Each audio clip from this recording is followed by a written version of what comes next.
Bonjour à tous, bien-aimés. Je voudrais partager avec vous quelques pensées autour de 1 Samuel chapitre 14. 1 Samuel chapitre 14.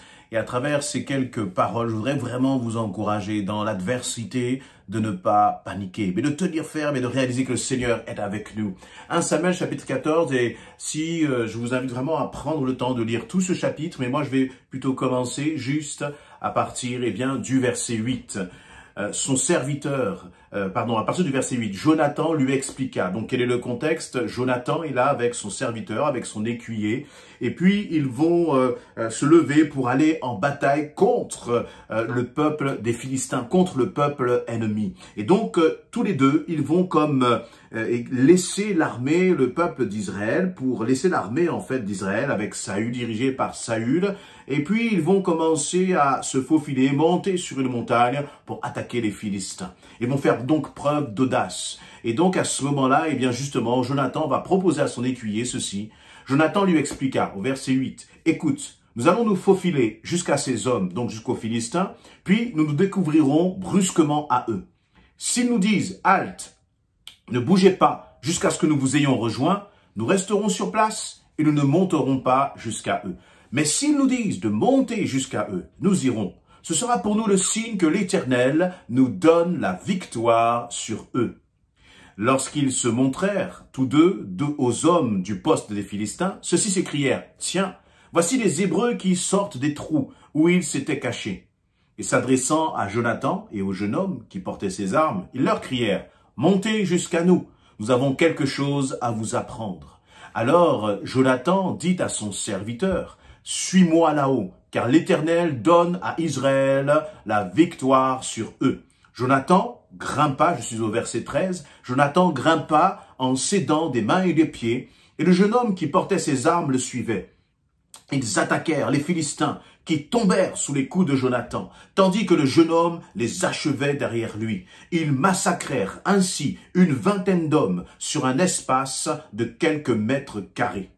La panique se répandit dans le camp philistin, elle gagna toute la région et toute l'armée. Les avant-postes et la troupe de choc furent terrifiés à leur tour. De plus, la terre se mit à trembler, Dieu lui-même sema la panique parmi eux. Amen, amen. Voilà donc, comme je l'ai dit dans le contexte, l'armée d'Israël, l'armée des Hébreux est confrontée, est en combat face à l'armée des Philistins. Et chacun est comme posté là dans son camp en attendant de voir comment l'un et l'autre va réagir. Et c'est une très belle image, justement, de la façon dont parfois, l'ennemi de nos âmes est là comme campé contre nous. L'ennemi de nos âmes est campé contre l'Église. L'ennemi de nos âmes est campé contre ta famille, contre ta situation professionnelle, contre tes finances, contre tes projets. Et puis, il est là en train d'attendre. Mais voyez, dans ce temps d'attente, parfois, lorsque nous faisons face à l'épreuve, aux circonstances, aux situations difficiles,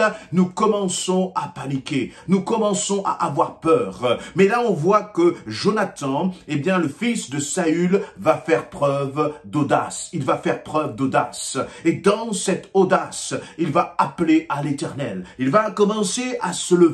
Il va commencer à mettre en place une stratégie, un plan, un projet. Et dans cette stratégie, que va-t-il faire? Il ne va pas aller seul. Il va dire ceci, en parlant avec le serviteur qui l'accompagne, il va dire au serviteur, nous allons monter là sur la montagne. Et puis lorsque nous allons monter sur la montagne, nous allons rencontrer justement les gardes adverses qui sont là en train de veiller. Et puis si les gardes nous demandent de nous arrêter et qu'ils vont nous rejoindre, alors ça signifie que le Seigneur n'est pas avec nous. Mais si par contre les gardes nous demandent de les rejoindre, alors nous considérons que l'Éternel est avec nous. Et donc ce que l'on voit là, ce que l'on apprend là, c'est que Jonathan avait ce désir de remporter la victoire. Mais il n'a pas écouté sa chair. Il a commencé à avancer et en avançant, il a demandé à ce que le Seigneur puisse manifester son approbation, puisse donner son approbation dans l'action, dans le projet que Jonathan était en train de mener. Et là, Jonathan va s'approcher. Et pendant qu'il va s'approcher, les gardes vont dire à Jonathan et à son serviteur, « Venez monter ». Et donc, Jonathan va voir là la main de l'Éternel à travers ce signe. Une fois que Jonathan a eu la confirmation que Dieu était avec lui. Que s'est-il passé? Eh bien, ils se sont retrouvés là. Ils ont commencé à combattre, à eux, tous les deux, eux deux seuls contre l'ennemi. Et il nous est dit que dans quelques mètres carrés, ils ont commencé à vaincre les ennemis. Plus d'une vingtaine d'hommes, plus d'une vingtaine de soldats aguerris sont tombés face justement à Jonathan. Pourquoi? Face à Jonathan et à son serviteur. Pourquoi? Parce que Dieu était avec eux. Parce que Jonathan a décidé de faire confiance au Seigneur. Il n'a pas regardé au nombre qui était en face de lui. Il n'a pas regardé à l'adversité qui était face à lui. Mais il s'est comme mis à part. Vous voyez, tout le peuple, toute l'armée d'Israël était là, en bas dans la vallée, mais lui a décidé d'avancer avec le Seigneur. Vas-tu regarder à la foule? Vas-tu regarder au nombre? Vas-tu regarder sur qui est avec toi dans ton épreuve, dans ta difficulté? Ou est-ce que tu vas regarder si le Seigneur est avec toi? Il n'y a qu'une seule question à se poser dans ta situation, c'est est-ce que le Seigneur est avec toi? Et une fois que tu reçois cette assurance, alors tu peux aller, parce que Dieu manifestera sa gloire, quel que soit le nombre d'ennemis, quelle que soit l'intensité de l'épreuve et de l'attaque. Si Dieu est avec toi, alors personne ne pourra te voler la victoire, parce que c'est lui qui ouvre la porte, c'est lui qui ouvre les brèches. Et ce qui est intéressant de voir dans ce passage de 1 Samuel 14, c'est que à partir du moment où ils sont montés, eh bien ils ont porté les armes, et puis ils ont commencé à combattre. Il nous est dit que Jonathan va grimper ensemble des mains et des pieds, c'est-à-dire il y a une dimension d'effort. Ce n'est pas parce que le Seigneur t'a dit qu'il te donne la victoire qu'il n'y aura pas des efforts à fournir. Il fallait qu'il monte, il fallait qu'il, voyez, fasse preuve justement de persévérance, de détermination. Et puis là, lorsqu'ils sont arrivés là au lieu où il y avait ces quelques Philistins, ils ont commencé à attaquer. Et ils ont attaqué. Et je crois que le Seigneur ne te demande pas justement d'être comme une victime, mais de commencer à te lever et de commencer toi aussi à prendre les armes du Saint-Esprit et de commencer à proclamer la victoire, de commencer à attaquer le camp de l'ennemi, le camp de celui qui veut détruire ta famille, le camp de celui qui veut te voler tes bénédictions, le camp de celui qui veut détruire l'église. Le Seigneur te dit, lève-toi, fais-moi confiance et attaque le camp de l'ennemi. Quelle arme avons-nous? Du temps de Jonathan et de son écuyer, eh bien ils avaient cette épée et nous avons les armes du Saint-Esprit. Revêt-toi de la puissance du Saint-Esprit afin que l'ennemi, que les démons, que les ténèbres soient renversés et qu'elle fuit. Ce qui est impressionnant dans ce récit de Jonathan, c'est ces versets 13 et ces versets 14. Il nous est dit, ils attaquèrent, verset 13, ils attaquèrent les Philistins qui tombèrent sous les coups de Jonathan, tandis que le jeune homme les achevait derrière lui. Verset 14, ils massacrèrent ainsi une vingtaine d'hommes sur un espace de quelques mètres carrés. Ça veut dire qu'il y avait une telle intensité de l'ennemi, une telle pression de l'ennemi sur ces quelques mètres carrés. Mais peu importe cette pression, Dieu était au contrôle de cette situation. Chaque coup d'épée que Jonathan donnait, chaque coup de bouclier que Jonathan mettait, l'Éternel était dans ses coups. Et je crois que le Seigneur est avec toi dans ta prière. Lorsque tu commences à intercéder, lorsque tu commences à proclamer le nom de Jésus-Christ, le Seigneur entre avec puissance dans tes paroles. Et tes paroles font trembler le camp de l'ennemi. Voyez, là, ce qui nous est dit, c'est que à partir de ce verset 15, il y a un mot qui est important, c'est la panique se répandit dans le camp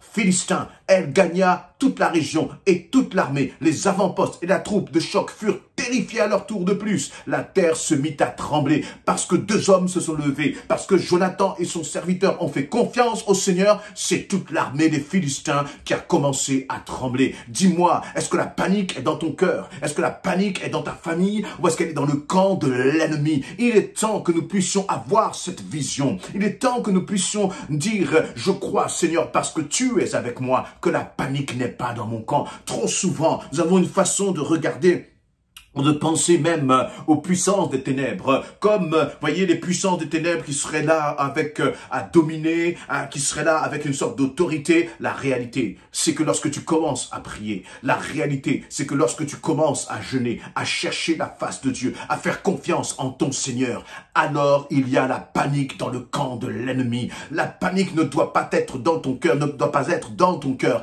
mais elle doit être dans le camp de l'ennemi. Lorsque tu pries, réalise que Satan est en train de trembler. Lorsque tu pries, réalise que les démons sont en train de paniquer. Notre problème, c'est que trop souvent nous regardons à ce que nous voyons. Et comme nous ne voyons pas les démons paniquer, nous ne croyons pas qu'ils ont peur, mais ils ont peur de la puissance du Saint-Esprit. Les démons ont peur de la puissance du nom de Jésus-Christ. Et cette puissance du Saint-Esprit, le nom de Jésus-Christ, c'est pas extérieur à toi. Jésus vit en toi. Et donc les démons ont peur de la puissance qui est en toi. Et vous voyez, la panique commence à se propager, comme dans ce camp des Philistins. Et lorsque la panique commence à se propager, et je veux le proclamer pour moi-même, je veux proclamer que lorsque je loue l'Éternel, que lorsque je proclame son nom, le camp de l'ennemi est en panique. Dans le nom de Jésus-Christ, je triomphe dans le nom de Jésus-Christ. Est-ce que tu peux le dire toi aussi, là où tu es? Ne regarde plus aux circonstances. Si Jonathan regardait à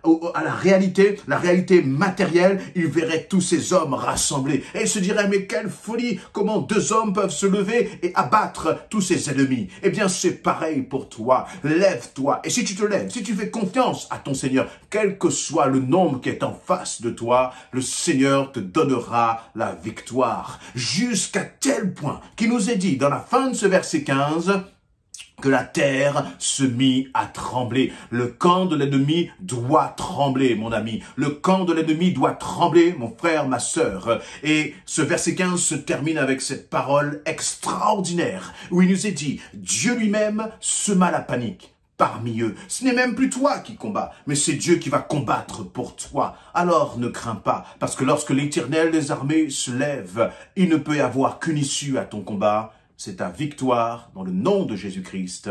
Amen. Si cette parole t'a encouragé, alors je t'invite vraiment à la partager afin que le plus grand nombre soit béni. Amen.